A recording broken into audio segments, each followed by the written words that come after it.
do want to go back to the social justice conversation and understand from your perspective.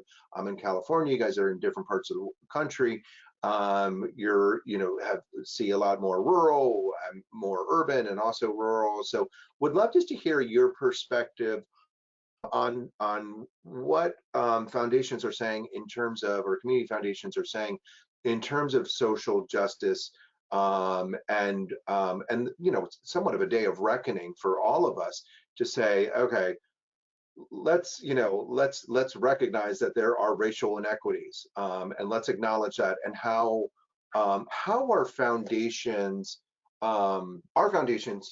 recognizing that or acknowledging, and how are they responding, and then what does that look like, rural, urban, large, small, in your perspective? I know there's a lot in there, but maybe we could start kind of as you're seeing, live cases. As you and your team know, community foundations are of and by their communities, right? And so what's going on in the community writ large of conversations, politics divided or united or some combination, all this other stuff, economic and demographic trends sort of shape their initial responses to it. Mm-hmm. And so we've seen a lot of community foundations, especially last year, because the election, everything else was layered on everything else, really struggling with diversity and equity, inclusion, and justice issues. And part of it was just helping their board members and staff members, whether it's us or anybody else, break it all down. Like, let's just talk about the whole continuum of what this means, from diversity to inclusion to equity to justice, and sort of what those steps look like for a community, for organizations, for boards, because people come in with so many different definitions and preconceptions about it. And even if they have interest at a board level or staff level or some combination, they often don't have the context of how other foundations, let alone community foundations, are tackling these things outside of gigantic names like, oh, there's the Ford Foundation, or here's those weirdos in the West Coast or something. Right. And so bringing the context in, whether we do or CF Leads or other organizations, to say, here's how other small, mid-sized, Midwest, Southern, whatever the case is, community foundations sort of deal with these kind of things, and giving them sort of just, we've often been finding it helpful just to like give them graphics to work from, like, here's a spectrum graphic and what these definitions are, and then let's start putting yourself in where you are on that. We're also seeing a lot of, I think, unanimously across our clients last year and this year, I mean, the boards are awake on at least the diversity and inclusion piece. Whether they've gotten to racial equity or racial justice, yes, it's still a pretty long haul for a lot of the community foundations, but they're at least saying to themselves, we are not as diverse as we need to be as a board of directors. Our staff is not as diverse. Our grant-making process is probably leaving people behind, and we didn't know we were doing that by accident or by purpose. And so some questions are getting raised. Occasionally they'll get it from the sort of community impact piece because they've already got a big leadership initiative running around, like affordable housing or something, and they sort of jettison the DEI or DIE stuff working into it. So it's a lot about the community politics, but there have been rural people who've surprised us. We talked to a community foundation in Iowa, and they were farther ahead than you would expect for a rural place in Iowa. And there are a couple of urban ones that are are frustrated with themselves that they're farther behind than other urban areas. So so much of this too, and this is the other part of it. I mean, a lot for us as a firm, I'll be honest, a lot of this, the equity, just the conversations around this started after Trump got elected. That was really when a lot more people went, you know what, we're going to need to figure out something in our community. And this, I'm not making this as a political statement. It's just a statement of fact that's like, we're trying to figure out how we can make this a better place for everybody, for all of our community, and how do we do that? And that was the question that we kept kind of getting back from it. But there's still this, I think one of the things the field still has a long way to go with is there's still, and I think we all do as humans, not just the community foundation field, but this is not a comfortable conversation oftentimes. As a white male, as part of the patriarchy, as white male, right? Exactly, right. I mean, it's not necessarily, but just being, that's one of the things that one of the biggest conversations I take away from this past year as we've been working with people on this is like, just recognize where you are. It's okay, right? Recognize that this is a journey and that you're part of it as individuals and as an organization, and recognize that as you bring new people into that conversation, you need to understand where they are also, and don't make assumptions. This is about if you're trying to bring people together, and if you're using this as a way to bring your community together, then you've got to figure out ways to be able to make that happen. And that's hard under any circumstance, but particularly when you're talking about this particular issue also. Well, and yeah, so it makes some people feel uncomfortable for a variety of reasons, whether you're on the short end of the stick or the other side, and you're frustrated with the other side, and you're saying, hey, let's acknowledge and let's invest in unserved populations or whatever, or under-resourced populations, and we want to make this shift. It does make some folks uncomfortable, and I'm curious. I suspect, EIC works a lot with the boards of directors. And so a lot of these conversations are at the board level. Sometimes at community foundations and foundations in general. Sometimes the board doesn't always reflect the community that you're trying to serve. Right. Now, folks are trying to define, or hopefully, who they're serving and supporting. And how is that looking at the board level, and what are the conversations that you're hearing at the board level, and are you seeing shifts in board compositions as well? It's going to take a while. So we starting 2 years ago, 3 years ago, before everything in 2020, we sold an idea from the Greater New Orleans Foundation, and they had talked at a conference about laying out a 10-year board agenda. Mm-hmm.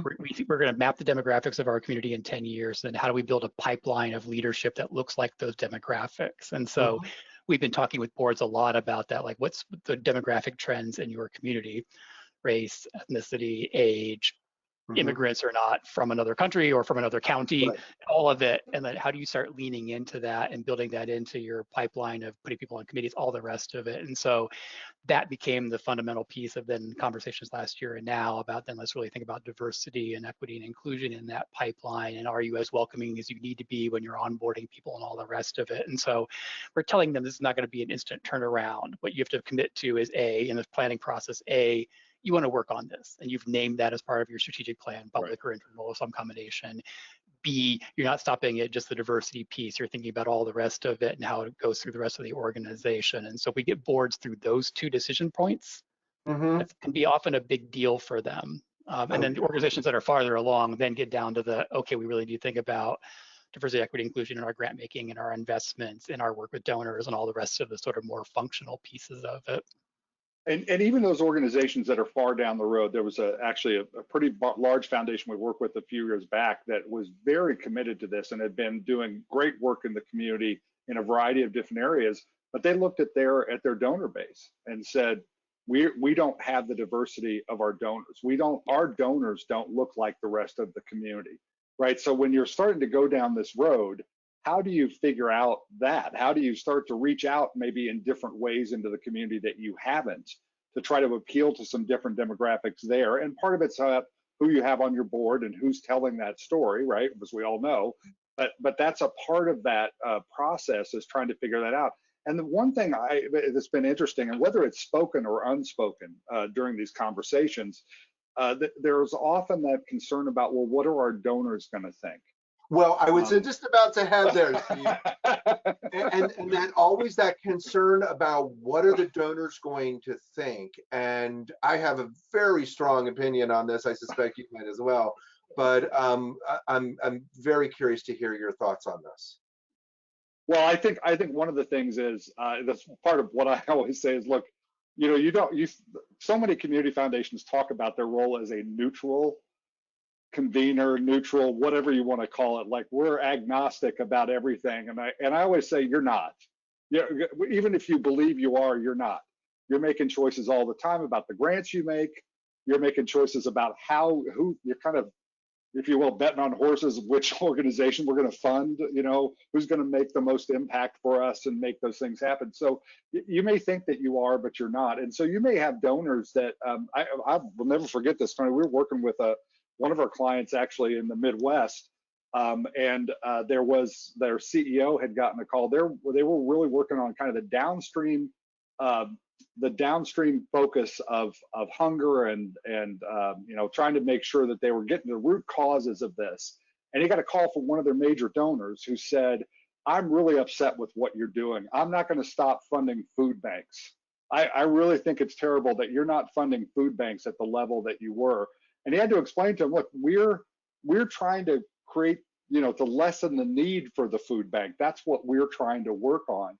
And so even in the area that you think, well, who is going to be against you fighting hunger?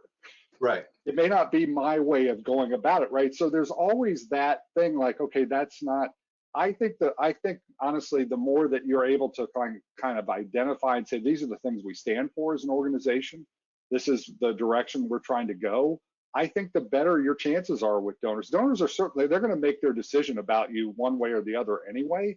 So I just think that it's better to stand up for it and say, this is what we believe, this is what should be happening in our community. And it's not a political thing. This is the right thing to do as an organization, you know? So really be that leader and stand by it. Right. But that's hard to do sometimes, though, too. Yeah, for sure. It's not easy being a leader. It's not easy to be a leader, and you know, upset folks, and whether they're donors, and we all know the story, you know, that community foundations live on advised fund, you know, fees, et cetera. And the more you upset donors, the more likely they're going to go to another community foundation. So that's, you know, the concern, or that they're going to start their own private foundation or whatever. So I get it. And sometimes you just have to stand up and say, no, this is wrong, or this is what I believe in, or, you know, whatever the case may be. That's my opinion. And I think there's ways of doing that, and having a dialogue around it is usually good. But Tony, please add to the conversation. Just to lift on that, so there's a small group of community foundations, a couple of small groups of community foundations actually now that have been meeting informally over especially the past couple of years, especially over the past 15 months or so, trying to learn from each other about how they're navigating those donor conversations. The National Center for Family Philanthropy is hosting one. The Chicago Community Trust has been pulling a few of their peers together to say, look, we know we need to do something about this. What messages are working, what data is working, where are you deciding to sort of give and take in those conversations? And that means retraining their staff about just the philanthropic advising conversation, let alone how DEI fits into it. They have to get comfortable with their own DEI journeys internally, and that means they've got to be sort of ready for lots of different reactions from donors and fund advisors. So it's a long journey internally to start that conversation with donors and help them feel included and welcomed into it. At the same time, having pressure from community groups, having pressure from their own staff members. Some of them talked about, like, our younger staff members are impatient as the community is for us to get way out ahead on this. And so they're managing their own sort of internal gyrations about how fast they can go on this journey along equity and justice and everything else. But they're learning that donors have been more open to an honest conversation if it's like, I'm trying to listen to where you're coming from and what is it you're afraid of, or what is it you're seeing in the community. And the more they talk about, like, what are you seeing in the community and what are you worried about, they start finding commonality. So no statistics yet, but probably there are fewer donors who are walking away than boards actually think are going to walk away, which is probably the same statistics that the Center on Effective Philanthropy saw about donors years ago about community leadership. Donors want to be engaged in a foundation that's doing something about something, right? And so I think when you find the right stance and the right invitational conversation with donors, you're going to find them coming along. But they still have to come back to the end. And we know of at least 3 community foundations now that have behind the scenes, like, we're okay if they walk. They're large urban ones, but they've made that decision internally. Now, if it was a 100 million one, it might be different. But if it's like a 5 million one even, or a 10 million, they're like, okay, that's like, they're not part of us. They're better served by Fidelity or whatever else. Right. Yeah, I think the other thing with that too, and we've seen some success with this. We worked with the Arkansas Community Foundation, and they've approached this from a kind of a data standpoint, and are looking at what's happening in the state, and they're just putting the numbers up in front of people and saying, look, this is the disparity, right? This is reality. Yeah, exactly. And they've had some success with that.